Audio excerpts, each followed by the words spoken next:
এরপরে প্রশ্ন হলো, স্ত্রী মারা গেলে স্বামী দেখতে পারবে না, স্বামী মারা গেলে স্ত্রী দেখতে পারবে না, এটা কতটুকু সঠিক? না, এটা এরকম নয় বিষয়টা। স্বামী স্ত্রী একে অন্যে মারা গেলে একে অন্যকে দেখতে পারবে না এরকম নিষেধাজ্ঞা কোরআন হাদিসে নাই। বরং স্বামী স্ত্রী মারা গেলে একে অন্যের দিকে তাকাতে পারবে, এ দেখা দেওয়া নিষিদ্ধ, ব্যাপারটা সেরকম না। এরপরে প্রশ্ন হলো, প্রসবকালীন সময়ে মহিলাদের মৃত্যু হলে শহীদী মৃত্যু হয়, কথাটা কতটুকু সত্য? মেহরবানি করে পবিত্র কোরআন হাদিসের আলোকে বলবেন। প্রসবকালীন সময়ে সন্তান প্রসব করতে গিয়ে সন্তান ভূমিষ্ঠ হওয়ার সময় কোন মা যদি মারা যান, মুয়াত্তা মালিকের এক হাদিস থেকে আমরা জানতে পারি আল্লাহ রাব্বুল আলামিন ওই মাকে শাহাদাতের মর্যাদা দান করবেন। আমাদের মা বোনরা অনেক সময় বলেন, হুজুর এই মুখ আমলটা তো পুরুষদের জন্য। যেমন জুমার দিনের একটা আমল আছে, আল্লাহর জমিনে যত ফজিলতপূর্ণ আমল আছে এর মধ্যে সবচেয়ে বেশি ফজিলতপূর্ণ আমল সেটা কোনটা? জুমার দিন যদি কেউ আগে আগে ঘুম থেকে উঠে উত্তম রূপে গোসল করে এবং পায়ে হেঁটে মসজিদে যায়, কোনো বাহনে না চড়ে, এবং আগে আগে মসজিদে যায়, ইমামের কাছাকাছি গিয়ে বসে, খুতবা শ্রবণ করে, কোনো অনর্থক কথা না করে, তা অনর্থক কথা না বলে, তাহলে এই যে সে মসজিদে আসলো, যতগুলা কদম দিয়ে যতবার পা ফেলে আসলো, প্রতি কদমে প্রতিটা স্টেপে আল্লাহ রাব্বুল আলামিন তাকে একটি স্টেপের বিনিময়ে 1 বছর রাত জেগে নফল ইবাদত আর দিনে রোজা রাখার সওয়াব দান করবেন। তাহলে 100টা কদম যদি কারোর দিতে হয় মসজিদ থেকে আসার সময়, তাহলে সে 100 বছরের নফল ইবাদত করা দিনে এবং রাতের সওয়াব পাবেন। এই হাদিসের আলোকে অনেক হাদিস বিশ্লেষকগণ বলেছেন, আল্লাহর জমিনে ফজিলতপূর্ণ যত হাদিস আছে এর চাইতে বেশি ফজিলত আর কোনোটাতে নাই। বিধায় অনেক মা বোনরা আছেন বলেন, হুজুর এটা তো আমাদের না, পুরুষদের জন্য। আমি বলি আপনারাও পেতে পারেন, পুরুষদেরকে উদ্বুদ্ধ করে বাসায় পাঠান, এ সওয়াব আল্লাহ আপনাকেও দিবেন, কারণ যিনি ভালো কাজের পথ দেখায় তাকে আল্লাহ তাআলা সওয়াব দান করেন। এছাড়া কিছু কিছু আমল আছে মহিলাদের জন্য স্পেশাল, পুরুষদের জন্য না। প্রসবকালীন সময়ে মারা গেলে শাহাদাতের মর্যাদা মহিলারা পাবে, এই সওয়াবটা পুরুষরা পাওয়ার সুযোগ আছে? আপাত দৃষ্টিতে নাই। তো আল্লাহ তাআলা কিছু ক্ষেত্রে মেয়েদেরকে বৈশিষ্ট্য দেন। আল্লাহ আমাদের মা বোনদেরকে সবর করার তৌফিক দান করুন, এবং এরকম বিপদে পড়া ইমানদার নারীদেরকে আল্লাহ তাআলা শাহাদাতের মর্যাদা দান করুন। জর্দা সিগারেট খেলে 40 দিন ইবাদত কবুল হয় না, এটা ঠিক কিনা? জর্দা সিগারেট খেলে 40 দিন ইবাদত কবুল হয় না, এভাবে হাদিসে আসে নাই। হাদিসে যেটি বর্ণিত হয়েছে সেটি হলো, যদি কেউ কোনো মাদক সেবন করে এরপরে সে নেশাগ্রস্ত হয়, 40 দিন তার ইবাদত কবুল হয় না, সালাত কবুল হয় না। এর উপরে ভিত্তি করে অনেক উলামায়ে কেরাম যে কোনো নেশা জাতীয় দ্রব্য পান করলেই সেটার উপরে এই বিধানটা প্রয়োগ করেন।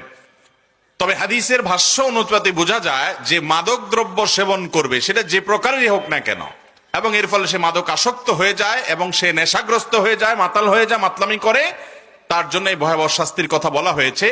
বিধায় আপনার কেউ পানের সাথে জর্দা খেলো, তামাক খেলো, যদিও এটা স্বাস্থ্যের জন্য ক্ষতিকর, আর স্বাস্থ্যের জন্য ক্ষতিকর কোনো কিছু কোনো ইমানদারের জন্য করা উচিত না, তাহলে সেক্ষেত্রে সেটা ভিন্ন বিষয়।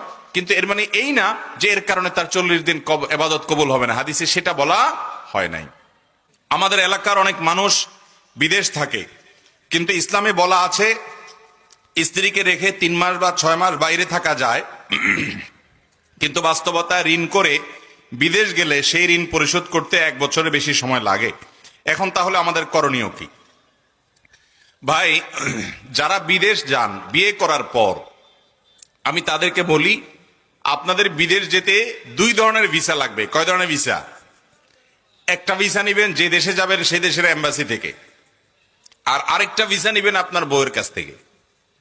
বউয়ের কাছ থেকে ভিসা নিবেন মানে হলো আপনার স্ত্রী আপনার অগোচরে আপনি চলে গেলে সংসারের শান্তির জন্য, সুখের জন্য যাচ্ছেন, সেটা যদি সে মেনে নেয় এবং নিজের চরিত্রকে হেফাজত করতে পারবে, এই কনফিডেন্ট তার উপরে থাকে, খুশি মনে বলে ভাই ঠিক আছে আপনি যান, আমাদের সমৃদ্ধির জন্য, সুখের জন্য, উপার্জনের জন্য আপনি যাচ্ছেন, আপনি যান, তাহলে সেক্ষেত্রে আপনি যাবেন। কিন্তু কোন স্ত্রী যদি বলে যে না আপনি বিদেশ যাবেন, 1 বছর থাকবেন, 1.5 বছর, 2 বছর থাকবেন, এই লম্বা সময় ধরে আমি নিজেকে গুনাহমুক্ত রাখাটা আমার জন্য বড় চ্যালেঞ্জ হবে এবং নানা সময় আমার জটিলতা তৈরি হবে তাকওয়া ধরে রাখাটা, তো এই জন্য আপনি যেতে পারবেন না, আপনি গেলে আমার অসুবিধা হবে, এটা যদি কোনো স্ত্রী বলে এবং আপনি গেলে যদি আসলেই কোনো এরকম পরিস্থিতি হবে আপনি জানেন, তাহলে সেক্ষেত্রে আপনার জন্য বিদেশ বিয়ে করার পর স্ত্রীকে রেখে যাওয়া জায়েজ।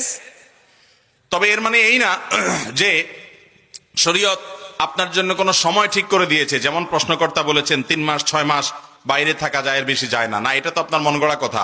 3 মাস 6 মাস থাকা যায় এমন কোনো কথা নাই। স্বামী স্ত্রী উভয়ে যদি সম্মত থাকে, স্ত্রী যদি গুনাহ থেকে বেঁচে থাকতে পারেন আলহামদুলিল্লাহ, স্বামীও বেঁচে থাকতে পারেন, তাহলে 1 বছর 2 বছর 3 বছর বা আরো লম্বা সময় যদি বিদেশ থাকেন, সেটা শরীয়ত দৃষ্টিকোণ থেকে নাজায়েজ বা হারাম না। কিন্তু মনে রাখবেন, এরকম দীর্ঘ সময় স্ত্রীকে ফেলে রেখে বিদেশে পড়ে থাকা কখনো ভালো জিনিস। ইসলাম চায় স্বামী স্ত্রী একে অন্যের কাছাকাছি থাকবে, কারণ বিয়ের অন্যতম একটা উদ্দেশ্য হলো পবিত্রতা, চারিত্রিক হেফাজত, চরিত্রের হেফাজত। এই চারিত্রিক পবিত্রতা এটা নষ্ট হতে পারে যদি আপনি লম্বা সময়ের জন্য বিদেশে চলে যান। এই জন্য আমি বলি, যারা বিদেশে যেতে চান অবিবাহিত অবস্থায় যাবেন, উপার্জন করে পুঁজি সংগ্রহ করে চলে আসবেন। আর যদি বিয়ে করার পরে যান, তাহলে এমন প্রফেশনে যাবেন, চেষ্টা করবেন স্ত্রীকে সাথে নিয়ে যাওয়ার জন্য, থাকার জন্য, যাতে করে আপনার চরিত্রের হেফাজত থাকে। চেষ্টা করবেন তো ইনশাআল্লাহ? আল্লাহ আমাদেরকে তৌফিক দান করুন।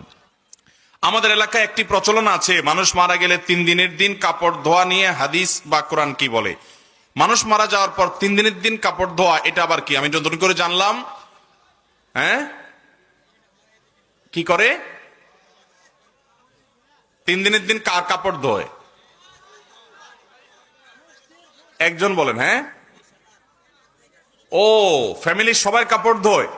চিন্তা করেন, এত কুসংস্কার এদেশে আছে যে সবগুলো আমরা জানিও না। মনে রাখবেন, মানুষ মারা যাওয়ার পর যারা মৃত ব্যক্তিকে দাফন করেছে, কবর দেয়াতে সামিল হয়েছে, তারাও ঘরে প্রবেশ করার আগে, বাড়িতে আসার পর তারা এমনকি ঘরে ঢুকলো, তাদের জন্য গোসল করাটা মুস্তাহাব। তাদের জন্য গোসল করাটা কি? মুস্তাহাব, ভালো।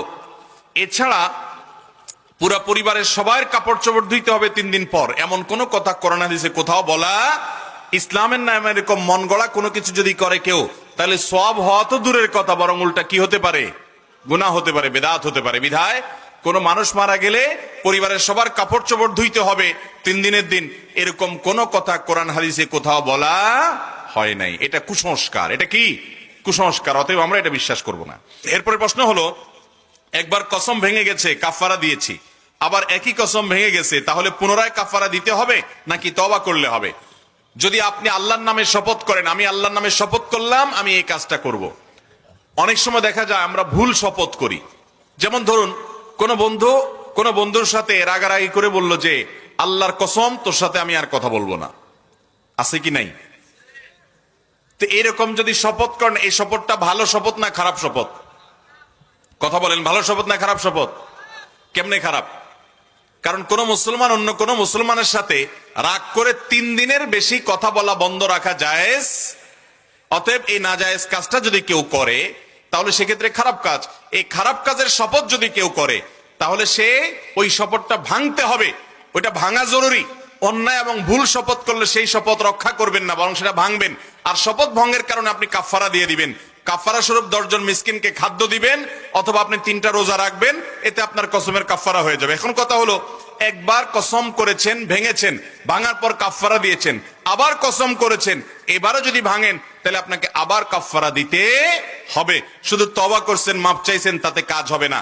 ভবিষ্যতে কোনো কাজ করবেন শপথ করছেন, অথচ করেন নাই, অথবা কোনো কাজ করবেন না বলেছেন, সেই কাজটা করেছেন, আপনাকে কাফারা দিতে হবে। এমনকি ভুল কসম করেছেন, সেটাও যদি ভাঙেন, তারপর আপনাকে কাফারা দিতে হবে। এরপরে